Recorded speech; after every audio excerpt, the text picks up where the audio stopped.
নমস্কার বন্ধুরা, হাজির হয়ে গেলাম আরেকটা নতুন ভিডিও নিয়ে। স্ট্যাট ব্লগে আপনাদের স্বাগত জানাচ্ছি।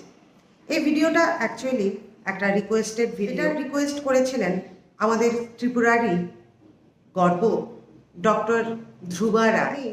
অনেক নারীর কাছে দ্বিতীয় মা, কেননা এই হাত দিয়ে উনি বিভিন্ন নারীর বিভিন্ন সংকটকালে তিনি দ্বিতীয়বার জন্ম দিয়েছিলেন।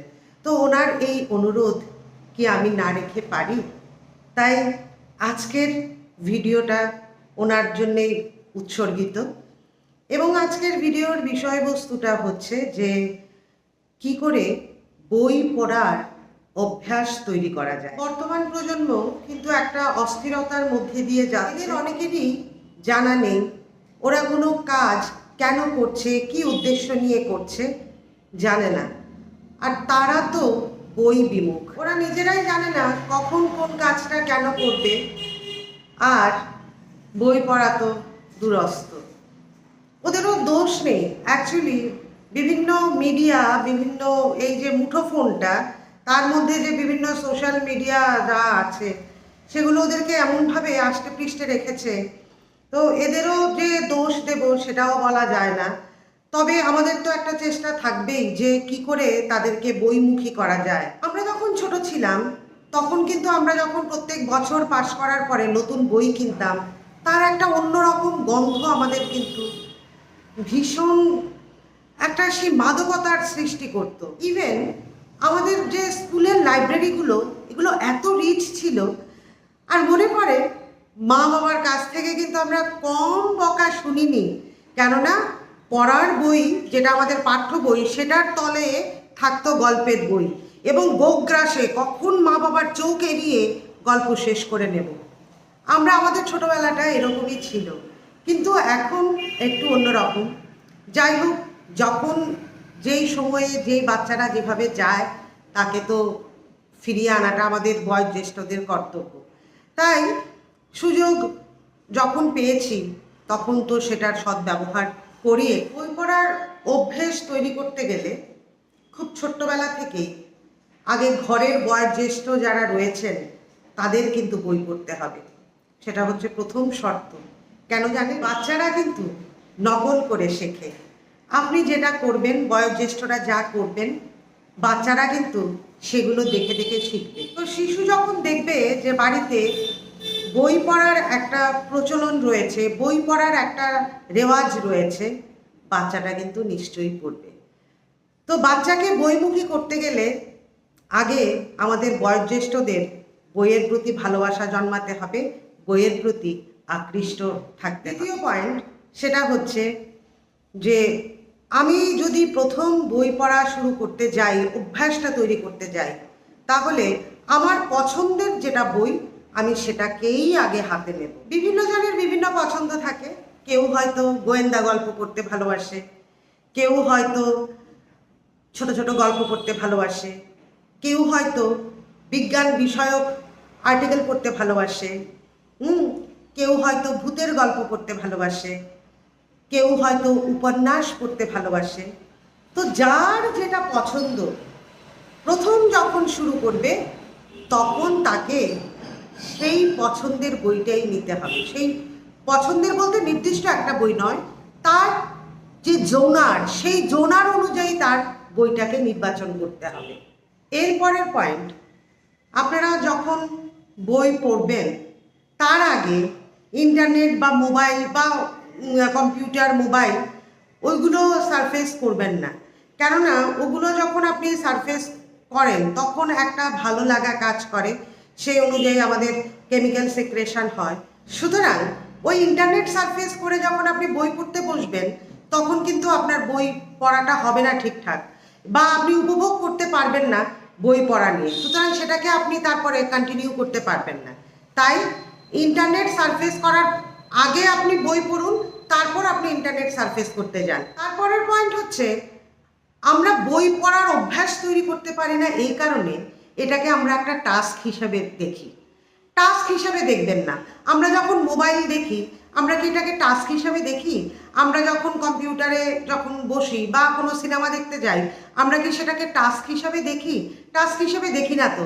তাই যখন আমরা সিনেমা দেখি, গান শুনি, মোবাইল যখন আমরা স্ক্রল করতে থাকি, তখন আমরা এনজয় করি কেন? সেটাকে আমরা টাস্ক হিসাবে ভাবি না।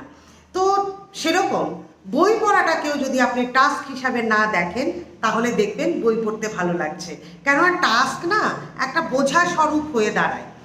আপনার যখন বই পড়ার অভ্যাস হয়ে যাবে, তখন একটা টাস্ক রাখুন যে আপনি প্রত্যেক দিন কতক্ষণ আপনি বই পড়বেন, প্রত্যেক দিন কত পাতা আপনি পড়বেন, সেই টাস্কটা কিন্তু আপনি রাখতেই পারেন। তো শুরুতে যখন অভ্যাস তৈরি করার সময় বই পড়া, তখন কিন্তু আপনি এটাকে টাস্ক হিসাবে দেখবেন না, ভালোবেসে দেখুন, উপভোগ করার জন্য দেখুন, দেখবেন ভালো লাগছে। এরপরের পয়েন্ট, যখন আপনি বই পড়তে বসেছেন, তখন সেই বইটাই নির্বাচন করুন, মানে পড়তে বসুন যেটার পাতা কম। কেননা বেশি বড় মোটা অনেক পাতা সম্বলিত যদি বই নিয়ে বসেন, তাহলে দেখবেন এই ভলিউম দেখেই আপনারা তখন বলবেন যে ওরে বাস। তাই পাতলা চটি বই নিয়ে প্রথম বসুন, এবং যখনই দেখবেন যে বইটা আপনার এক পাতা পড়ার পরে আপনার ভালো লাগছে না, ছেড়ে দিন, ওখানেই ছেড়ে দিন। জোর করে পড়তে বসবেন না, কেননা ভাববেন না যে আমাকে তো অভ্যাস তৈরি করতে হবে, অভ্যাস তৈরি করতে হবে। তাহলে এই অভ্যাস তৈরি করাটা আপনার কাছে একটা টাস্কের মতো হয়ে দাঁড়াবে। তো যখনই দেখছেন যে এই বইটা আপনার ইন্টারেস্ট ক্যারি করতে পারছে না, ছেড়ে দিন।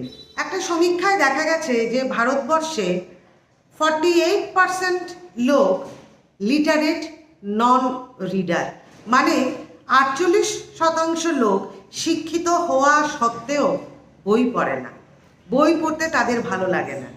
ইভেন তাদের মধ্যে প্রত্যেকে গড়ে এক বছরে মাত্র 10টা বই পড়ে। তাহলে এই হচ্ছে আমাদের ভারতবর্ষের চিত্র। তো সেখানে দাঁড়িয়ে অনেকে হয়তো বলবেন যে সময় কোথায় বই পড়ার? আমার তো বই পড়ার একদমই সুযোগ হয়ে ওঠে না, এই সকাল থেকে উঠে এটা করি ওটা করি, সেই কাজের ফিরিস্তি দিয়ে যাবেন, কিন্তু বই পড়ার সময় পাচ্ছেন না। আমি বলি কি, যদি আপনাদের বই পড়তে ইচ্ছে করে, তাহলে টাইম পকেট থেকে সময়টা বার করে নিন। টাইম পকেট মানে কি? টাইম পকেট হচ্ছে, আপনি ধরুন কোনো দোকানে গেলেন জিনিস কিনতে, দেখলেন যে অনেক লাইন, অনেক লোক রয়েছে আপনার আগে, এবং আপনি সেই কাউন্টারে পৌঁছতে হার্ডলি 15 মিনিট বা 10 মিনিট বা 5 মিনিট। তো এই 5, 7, 10, 15 এই মিনিটগুলো তো নষ্ট হয়ে গেল না? এইটাই হচ্ছে টাইম পকেট। তো ওই সময়গুলোকে কাজে লাগাতে হবে। বা ধরুন আপনি গ্যাসের লাইনে গেলেন, গ্যাস আনতে হবে, অবশ্য আজকাল তো অনলাইনে আপনারা ওই বিভিন্ন অ্যাপ অর্ডার করে নিয়ে চলে আসে, সেক্ষেত্রে তো সময়ের কোনো ব্যাপার নেই। বা ধরুন আজকে অফিসে মিটিং আছে, এবার কি হয়, মিটিংয়ে আপনি পৌঁছে গেলেন, কিন্তু সেখানে মিটিং শুরু হতে 5-7 মিনিট কিন্তু লেগে গেল। ওই 5-7 মিনিট আপনি বার করলেন আপনার টাইম পকেট থেকে, এবং সেখানে বই পড়ে নিন। যদি বই পড়তে ইচ্ছে করে, বই পড়ে নিন। কত সময় আমরা যে ওইভাবে নষ্ট করি গল্প করে, বন্ধুদের সাথে হাসি ঠাট্টা তামাশা।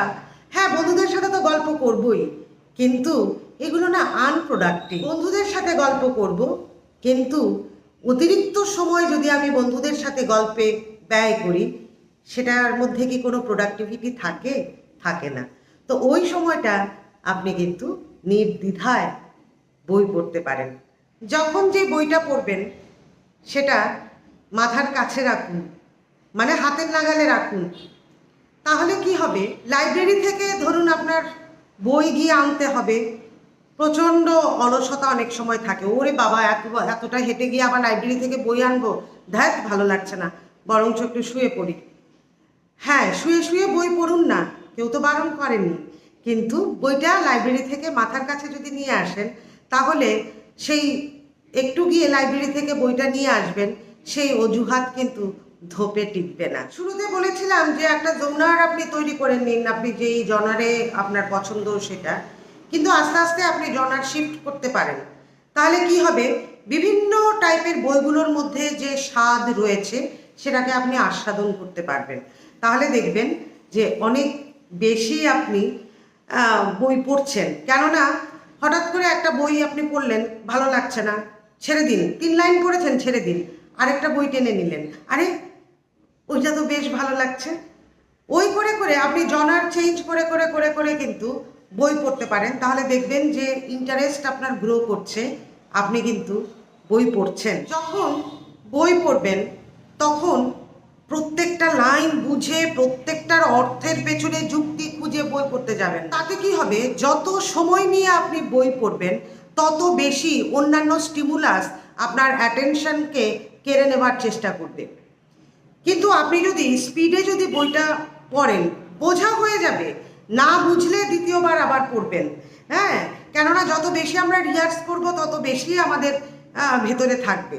তো শুরুটা যেহেতু হ্যাবিট ফরমেশন, সুতরাং আপনি বইটা স্পিডে পড়ে যান, তাহলে মনোযোগটা এখানেই থাকবে, অন্য জায়গায় কিন্তু মনোযোগ যাবে না।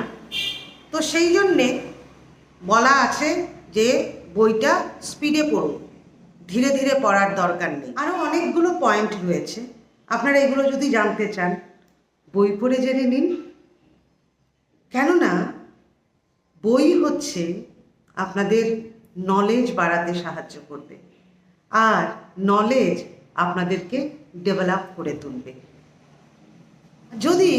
আমরা যদি ডেভেলপ না হই তাহলে এই লাইফের কোনো মানেই নেই। তাই আমাদের বই পড়তে হবে।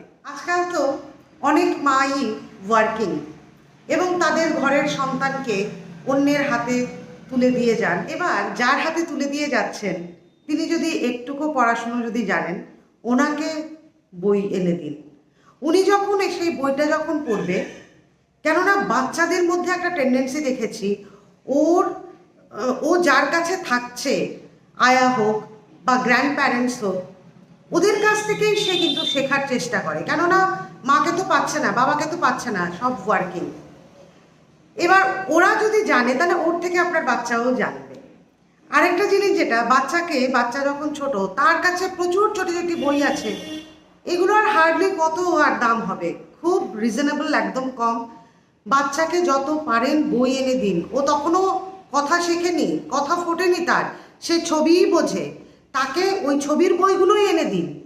ও ছিঁড়ে ফেলুক বইটা, কিন্তু ছেঁড়ার আগে একটা ছবি হলেও সে কিন্তু জেনে গেল।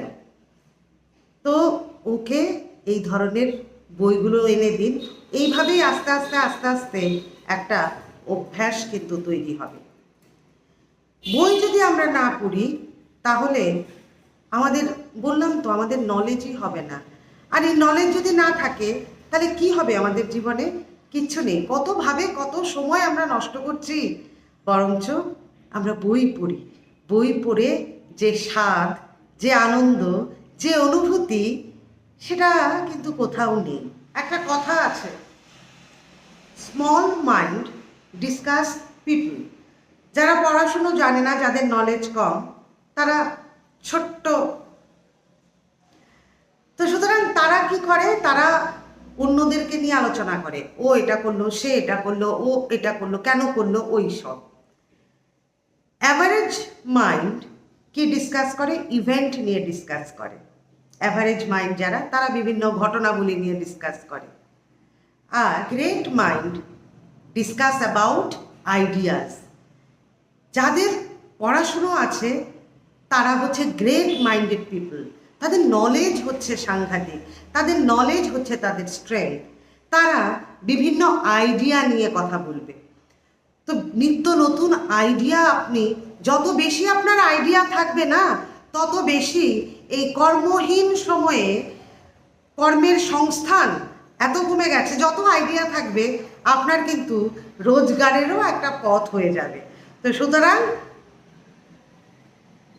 আইডিয়া আপনার ভেতরে সৃষ্টি হতে গেলে আপনাকে পড়াশুনোটা করতেই হবে। এর আর কোনো বিকল্প নেই, বুঝলেন তো? এর কোনো বিকল্প নেই। যাই হোক, ভিডিওটা যদি ভালো লাগে তাহলে অবশ্যই একটা লাইক করবেন আর কমেন্ট করবেন যে আর কি কি পয়েন্ট ছিল। আর বললামই তো, বাকি যদি কিছু থেকে থাকে আপনারা আপনাদের জানা নেই তাহলে বই পড়ে জেনে নেবেন। কেননা প্রচুর বাজারে বই আছে যে কি করে বই পড়ার অভ্যেস তৈরি করতে হয়, আপনি একটু খুঁজলেই পাবেন। সেটা না হয় পড়ে নেবেন। ভালো থাকবেন।